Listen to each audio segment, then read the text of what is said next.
Very good morning to all my dear students. It's a Saturday, it's a weekend time. So, before we go further, let's carry on with the disclaimer. It is hereby declared that the production of the site content is meant for non commercial, scholastic, and research purposes only. We admit that some of the content or the images provided in this channel's video may be obtained through the routine Google image searches, and few of them may be under copyright protection. Such usage is completely inadvertent. It is quite possible that we overlook to give full scholarly credit to the copyright owners. We believe that the non-commercial, only for educational use of the material may allow the video in question fall under fair use of such content. However, we honor the copyright holders' rights and the videos will be deleted from our channel in case of any such claim received by us or reported to us.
So, students, you can see this. We have done with our first unit, investment environment and avenues. The topics that we have covered to the point: meaning and concept, saving versus investment, traders, speculators, gambler, investors, investment avenues, deposit, bank and post office, government saving schemes, PPF, NSC, SCSS, recent government security scheme, bonds and debentures, equity share market, mutual fund, various schemes of mutual fund, insurance products, retirement product, money market instruments, treasury bills, CP, COD, CBLO, repos, real estate, precious assets market, financial derivative instrument, new investment avenues, ETF, TIPS, TRIPS, sovereign, gold bonds, or you can say the sovereign gold scheme. So this is what we have done in our unit 1. Do you have any doubts in your first module? Any doubts in your first module or first unit?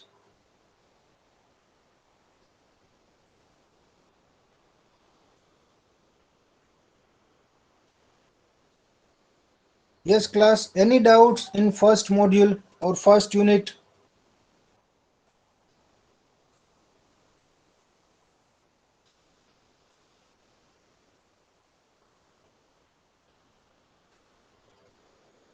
Okay, good. So now we'll show you the second unit, the content of second unit.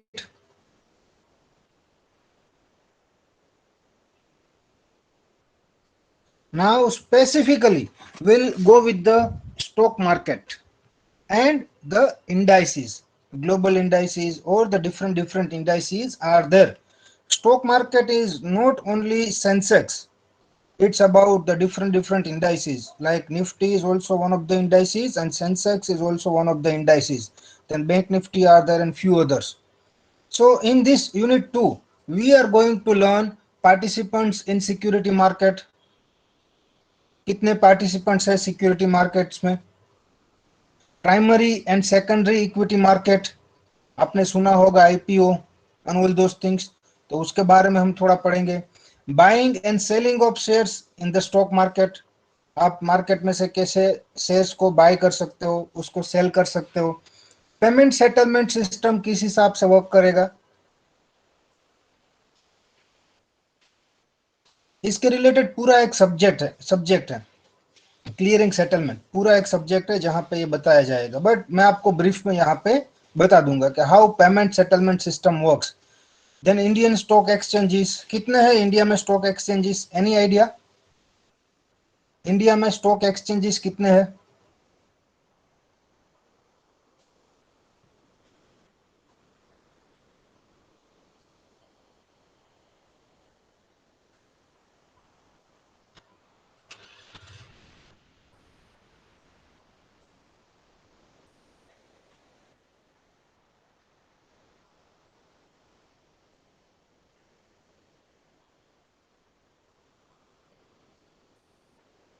Any idea students? आपने दो तो बड़े नाम सुने होंगे शायद, NSC and BSE. Yes, that's what I am saying, two bigger exchanges. यस, National Stock Exchange and Bombay Stock Exchange. Apart from that, we are having 29 stock exchanges like Saurashtra Stock Exchange, and active is very less. काफी कम जो है वो active है इसमें से. But yes, BSC and NSC matters a lot to us as far as our syllabus is concerned. Then Indian stock exchanges, foreign stock exchanges, I think आपने नाम सुना होगा, Dow Jones, S&P 500, FTSE, Singapore Nifty, SGX आपने शायद सुना होगा. Do you guys have any active stock market activities? Are you concerned with that, or are you connected with any type of stock market activity? आपके parents shares में trading करते हैं, investment करते हैं, आपको थोड़ा बहुत मालूम है स्टॉक मार्केट के बारे में, या फिर मुझे वो बेसिक से ही स्टार्ट करना है? Please share your review so accordingly we can start. तो मुझे आइडिया है कितना डेप्थ में मैं आपको ले जाऊं.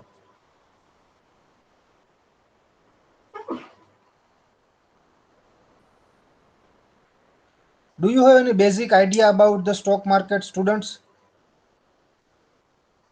The basic things of stock market?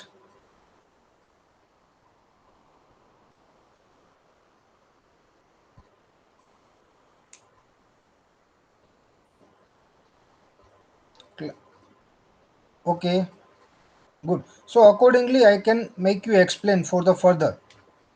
Good. Then stock indices in India and abroad, how the composition has been made, composition of stocks in the stock indices like Nifty, BSE,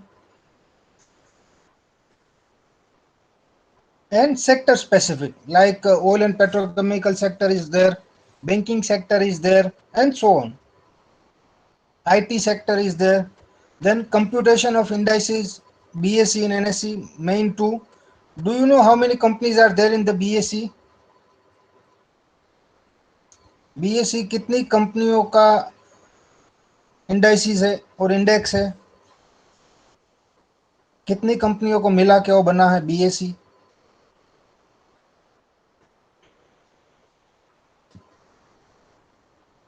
BSE is equal to Sensex, ये मैं आपको clarify कर दूं. BSE is equal to Sensex.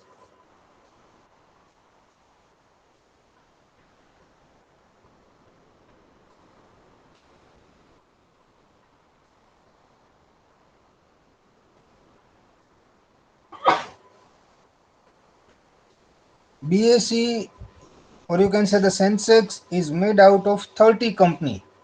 BSE 30 and Nifty 50. और Nifty जो है वो 50 script और you can say the 50 companies को मिला के बना है. Then factors affecting change in stock indices. No doubt, main reason is demand and supply. But then also there are many factors that affect change in stock indices. Then role of SEBI and stock exchanges in investors protection. SEBI का क्या role है, क्योंकि कई सारे बड़े बड़े गफले हुए. आप लोगों को शायद मालूम होगा हर्षद मेहता केतन पारे की, अभी आपने देखा होगा उसका सीरीज भी. So you might be aware about that.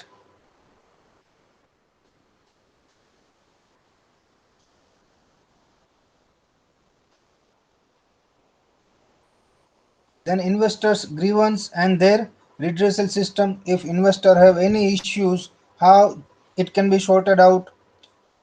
Redressal system, grievance redressal system. Insider trading, it's a biggest issue. Insider trading किस हिसाब से होता है. Why mango people like you and me are suffering a lot because of such insider trading. And investors awareness and activism. This is what we are going to learn in our unit 2.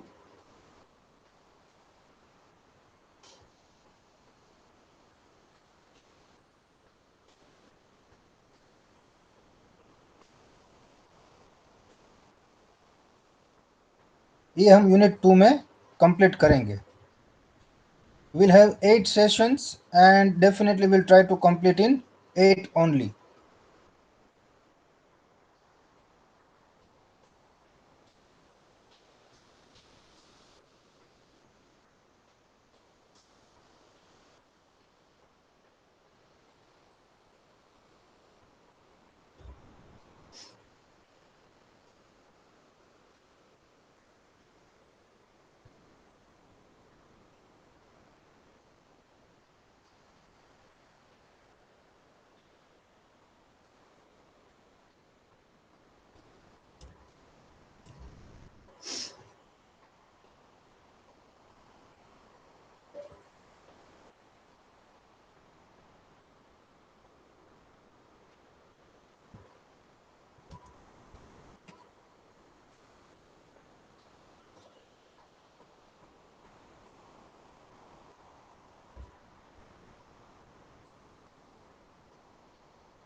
Okay class, so unit 2, fundamentals of investment, stock market and its indices, how it's formed and how it works.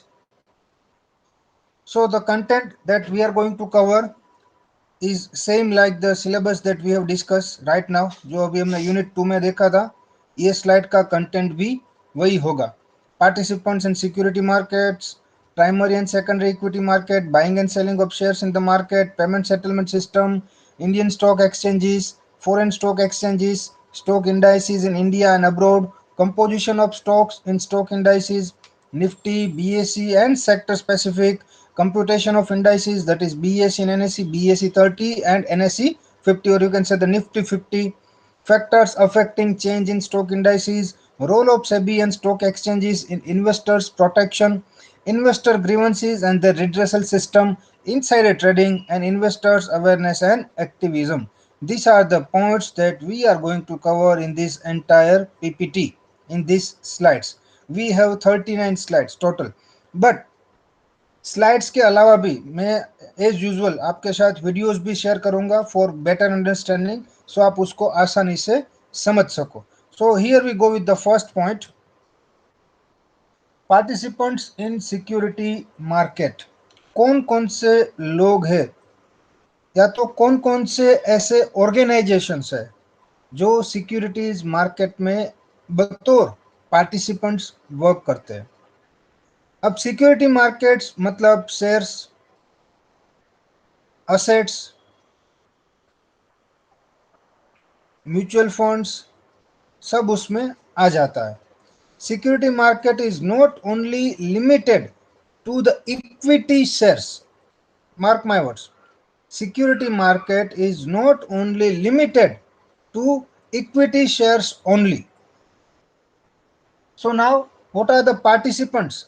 Who are the participants in securities market? The first one is stock exchanges, जिसके through shares में buying and selling जो है वो होता है. Main exchanges है, जैसे कि हमारे यहाँ पे है BSE and NSE.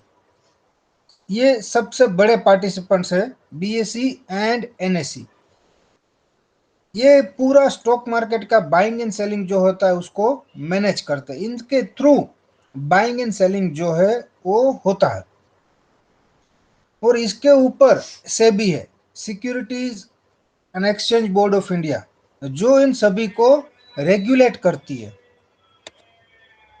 We are having 26 exchanges, जिसमें से कुछ एक्टिव है, कुछ डोरमेंट है, but main we are considering only two, BSE and NSE, Bombay stock exchange and national stock exchange. आज जितने भी कंपनी है, जैसे कि रिलायंस है, आदित्य बिरला है, एल&टी सीमेंट है, अल्ट्राटेक सीमेंट है, एचडीएफसी बैंक है, आईसीआईसीआई बैंक है, टाटा मोटर्स है, टाटा स्टील है, कितनी भी कंपनीज है आप कंसिडर कर लो. सपोज 1 करोड़ कंपनी है, तो वो सभी कंपनी जो है वो डिसाइड करेगी कि मुझे मेरे शेयर्स कौन से एक्सचेंज पे लिस्ट करने हैं. बीएसई में लिस्ट करने हैं या तो एनएसई में लिस्ट करने हैं. मुझे अपने शेयर्स का ट्रेडिंग कहाँ पे चाहिए, बीएसई में चाहिए या एनएसई में चाहिए. जनरली सभी कंपनी, यस मेजोरिटी सभी कंपनी जो है वो अपने शेयर्स दोनों एक्सचेंजेस पे लिस्ट करती है. जिसको बीएसई में परचेस करना है वो बीएसई में परचेस कर सकता है, जिसको एनएसई में परचेस करना है वो एनएसई में परचेस कर सकता है. So main 2 exchange, BSE and NSE, जो पूरा बनता है 30 कंपनीज का स्टॉक को ध्यान में रखते हुए. बीएसई 30, आप जिसको सेंसेक्स भी बोल सकते हो. निफ्टी 50 जो है वो बनता है 50 कंपनी का स्टॉक को मिला के, एक इंडाइसिस बनता है निफ्टी 50. सो पार्टिसिपेंट्स कौन कौन है सिक्योरिटीज मार्केट में जहां पे buying and selling of shares हो रहा है? तो सबसे पहले रहेंगे stock exchanges. Without them it's not possible. Stock exchange चाहिए, a common platform to buy and sell the shares and who manage the entire process. NSCCL है, NSCCL. Do you have any idea ये क्या है एनएससीसीएल?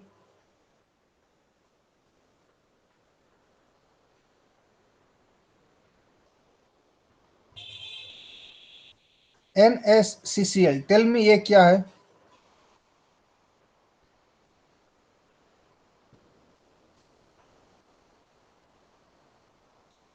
ये पूरा clearing corporation of है. Clearing corporation है जो जितने भी शेयर्स बाय एंड सेल हुए हैं उसका सेटलमेंट करता है.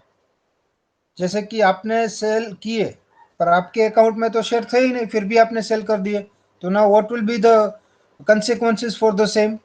तो वो एनएससीसीएल डिसाइड करेगा. ये काफी बड़ा टॉपिक है जो हम धीरे धीरे समझते जाएंगे.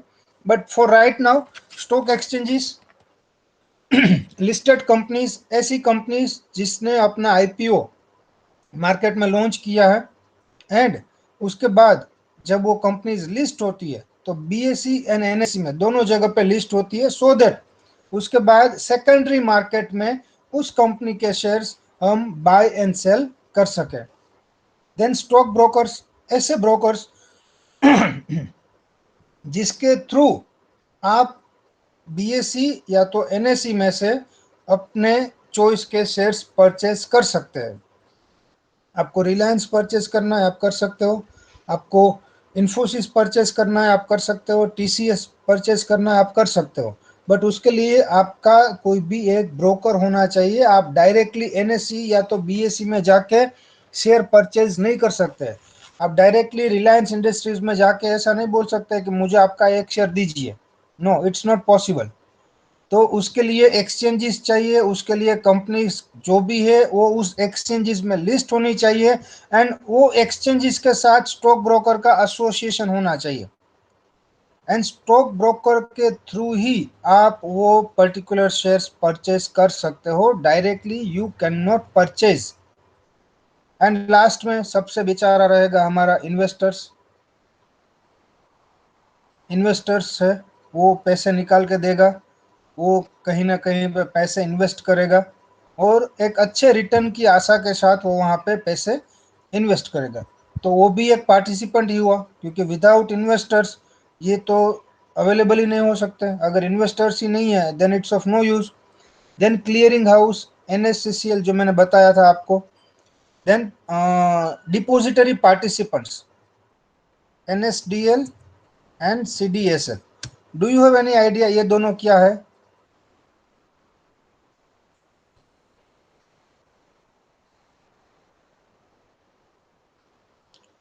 ये दोनों लास्ट का जो पॉइंट है डिपॉजिटरी, ये दोनों डिपॉजिटरी पार्टिसिपेंट्स है, एनएसडीएल एंड सीडीएसएल। इंडिया में जितने भी ट्रेड्स होते हैं वो यहाँ पे ही सेटल होते हैं। ये डिपॉजिटरी पार्टिसिपेंट्स है। जैसे कि आज आपने किसी ब्रोकर के यहाँ पे आपका ट्रेडिंग अकाउंट ओपन करवाया। दो टाइप्स के अकाउंट होते हैं, एक ट्रेडिंग अकाउंट जहाँ पे आप शेयर्स बाय एंड सेल कर सकते हो, दूसरा होता है डीमेट अकाउंट, जहाँ पे आपने कुछ शेयर्स परचेज किए हैं तो वो रखेंगे कहाँ पे, तो वो डीमेट अकाउंट में रहेंगे। और डीमेट अकाउंट आपका या तो एनएसडीएल के साथ खुल सकता है या तो सीडीएसएल के साथ, central depository services limited, CDSL and NSDL. ये दोनों में से किसी एक के साथ ही आपका डिपॉजिटरी अकाउंट ओपन होगा। फिर बाद में आपने जितने भी शेयर्स लिए हैं वो यहाँ पे इलेक्ट्रॉनिक फॉर्म में पड़े होंगे आपके अकाउंट में। जब आप उसको सेल करोगे तो ऑटोमेटिक वहां से डायरेक्ट सेल हो जाएंगे। जब आप कोई नए शेयर्स परचेस करते हो रखने के लिए, 1-2 साल, 2-4 महीना, 2-4 दिन के लिए, तो डायरेक्टली यहाँ पे ट्रांसफर हो जाते हैं। सो ये डिपॉजिटरी है। But yes, before that clearing house, NSCCL, clearing corporation of India limited, ये क्लियरिंग हाउस है जो ये संजीदा करते हैं कि भाई आपने जो भी शेयर्स लिए हैं वो आपके अकाउंट में आ जाएंगे वंस यू पे फॉर दैट। सिंपल, आपने शेयर्स के लिए पैसे पे किए हैं तो वो आपके अकाउंट में आ ही जाएंगे। फिर भले सामने वाले के पास वो शेयर्स हो या ना हो, they will manage it by their own. But once you have paid for particular number of shares, that shares will be credited in your demat account. Simple. ये एंटायर प्रोसेस जो है वो क्लियरिंग हाउसेस करेंगे। Then transfer agents will be there who do all these transferring activities from one demat to another demats and all those things. Then settlement banks, there are primary banks, आप उसको primary banks भी बोल सकते हो। Total 13 primary banks are there, जिसके through ये सभी settlements, financial settlements, I am talking about financial settlements. Shares के सेटलमेंट के लिए तो क्लियरिंग हाउसेज है। वो शेयर्स जहां से बिके हैं, जहां जिसने परचेस किए उसके अकाउंट में क्रेडिट हो जाएंगे, जिसने सेल किए उसके अकाउंट में से डेबिट हो जाएंगे। उन सभी के लिए क्लियरिंग कॉरपोरेशन है, क्लियरिंग हाउसेज है। It is for particular shares. Now पैसे भी वहां पे प्लस माइनस होंगे ना, आपने शेयर्स परचेज किए तो आपने कुछ पैसे भी दिए होंगे, सामने वाले ने शेयर को सेल किया तो उसको कुछ पैसा भी मिलना चाहिए। तो ये फिनेंशियल सेटलमेंट्स के लिए we do have 13 primary banks with us. And at last, depository will be there, that is NSDL and CDSL. So these are the participants in security market. Any doubts for this class?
Okay, good. So now we'll move to the next one, primary market. Now, do you have any idea what does it mean, primary market?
Yes, students, do you have any idea?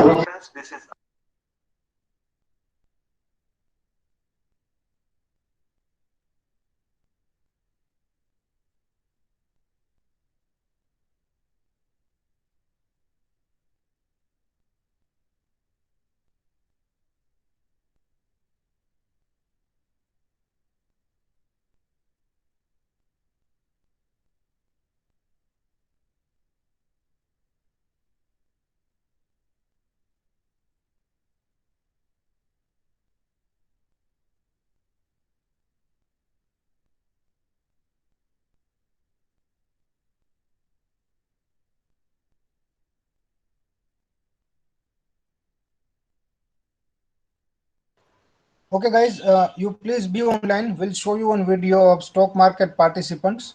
Please be online.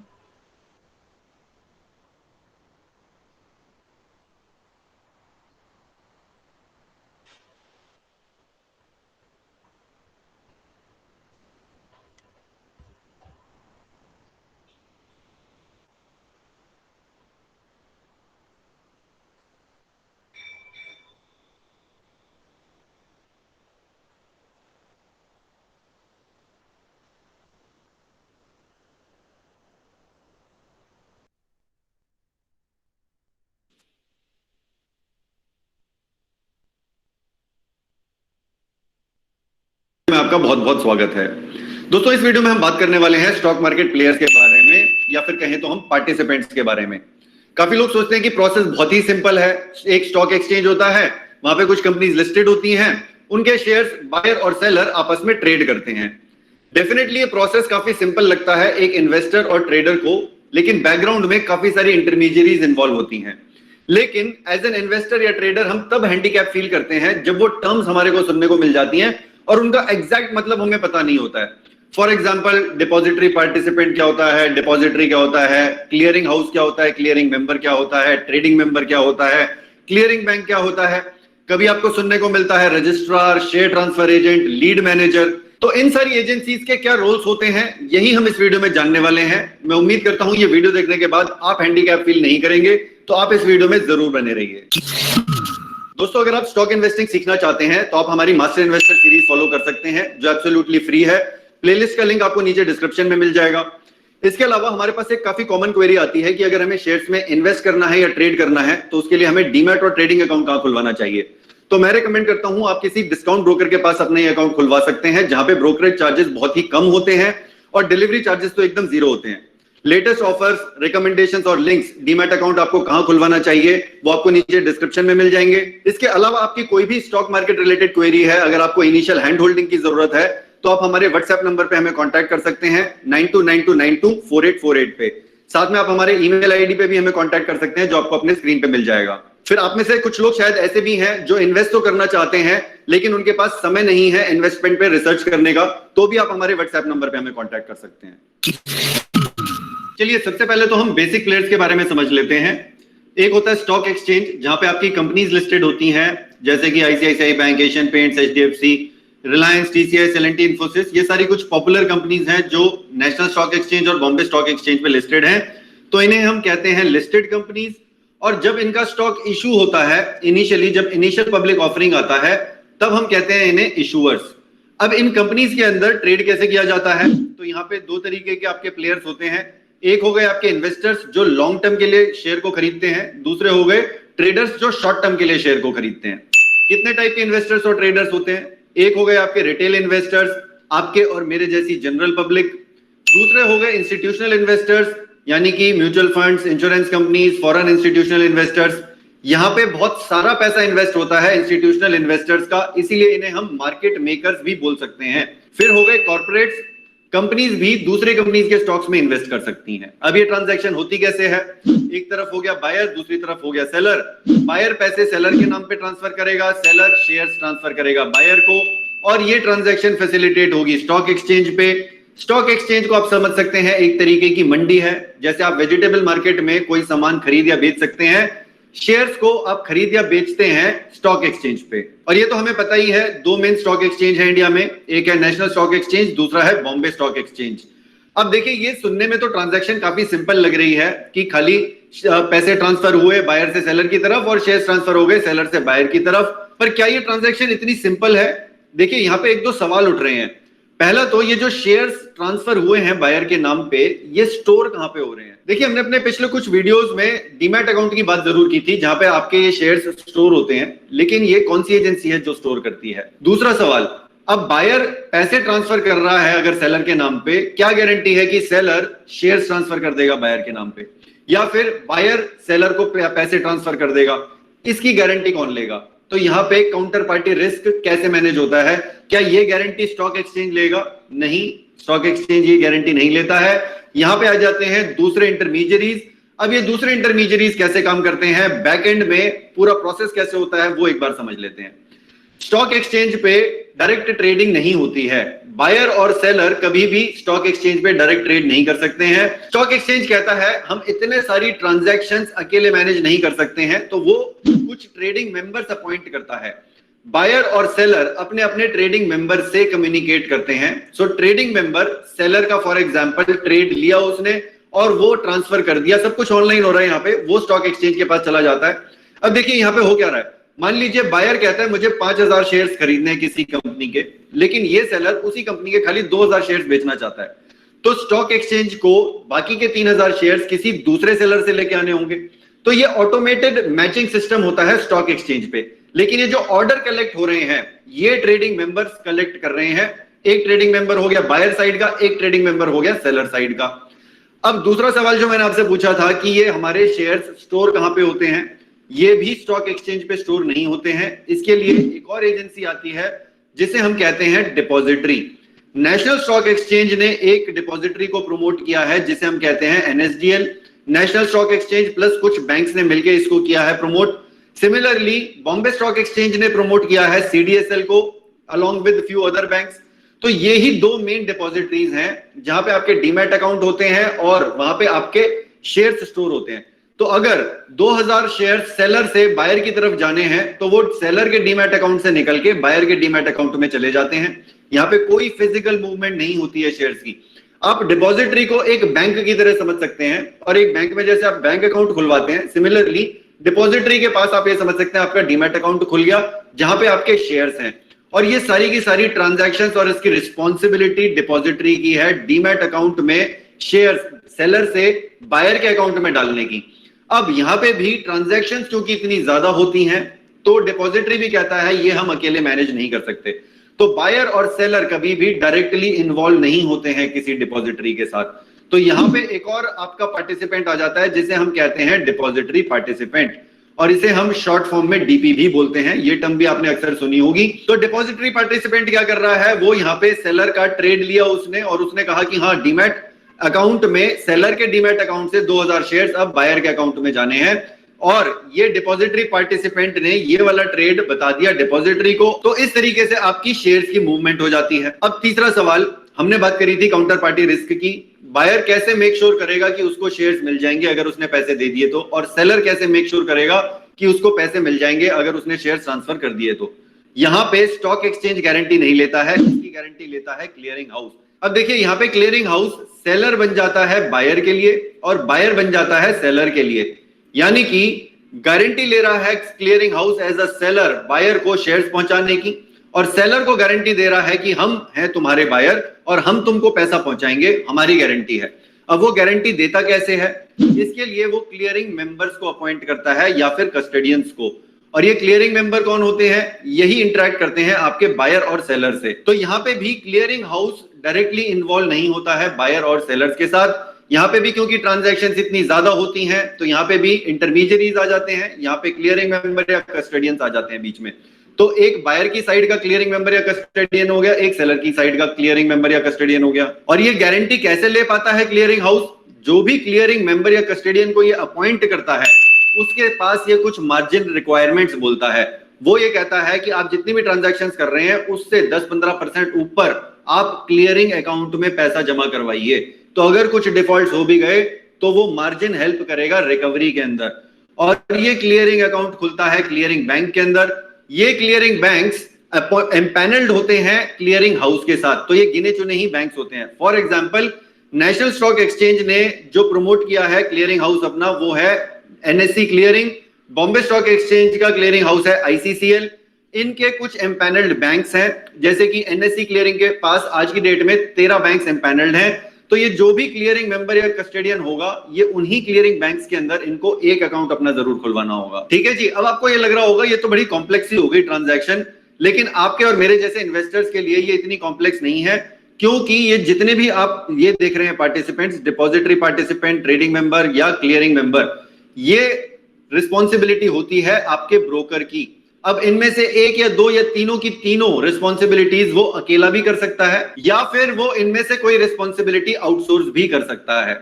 For example, अगर depository participant है आपका broker और साथ में trading member भी है, लेकिन वो क्लियरिंग मेंबर नहीं है, तो वो किसी और एजेंसी को क्लियरिंग मेंबर अपॉइंट कर देगा। लेकिन ये चीजें बैकएंड में होंगी, आपको नहीं पता चलेंगी। सिमिलरली बायर का ब्रोकर भी आपको ये सारी की सारी चीजें करके देगा। तो आपको तो खाली ट्रांजैक्शंस करनी है अपने ब्रोकर के थ्रू, आपको खाली खुलवाना होता है डीमैट और ट्रेडिंग अकाउंट अपने ब्रोकर के पास, लेकिन हमें ये प्रोसेस पूरा पता होना जरूरी है। तो ये तो हमने बात कर ली आपके मेन जो पार्टिसिपेंट्स होते हैं सेकेंडरी मार्केट के।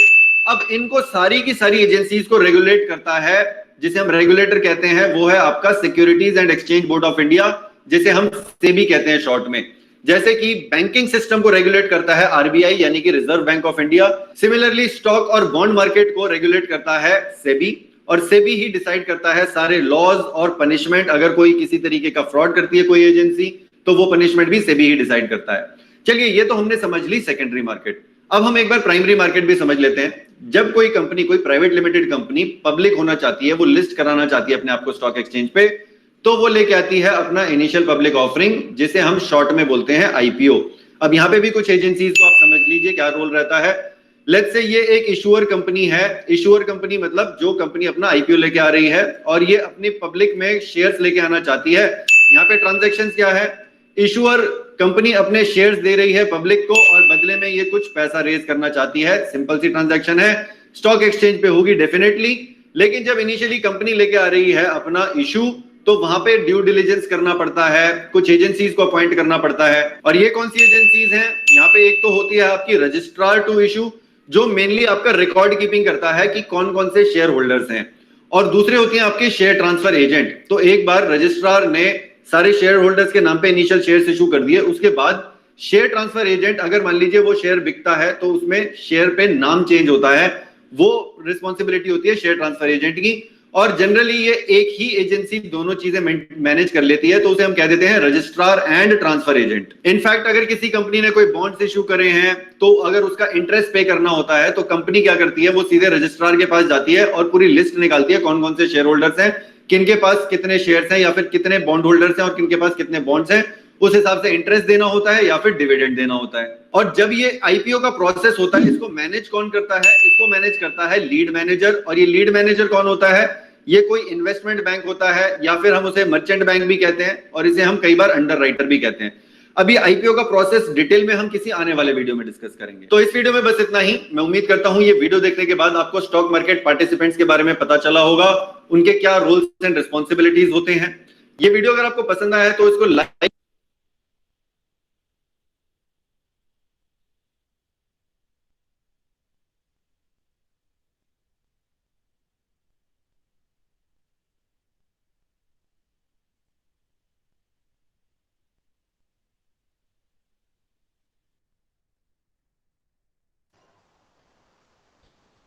I hope now the participants are clear with the video.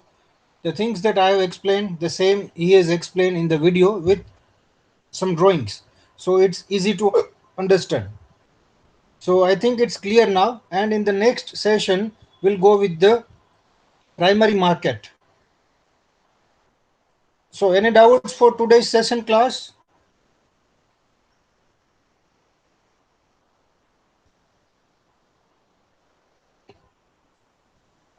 Okay, then we'll keep up to this only. That's it for the day. Thank you so much, class.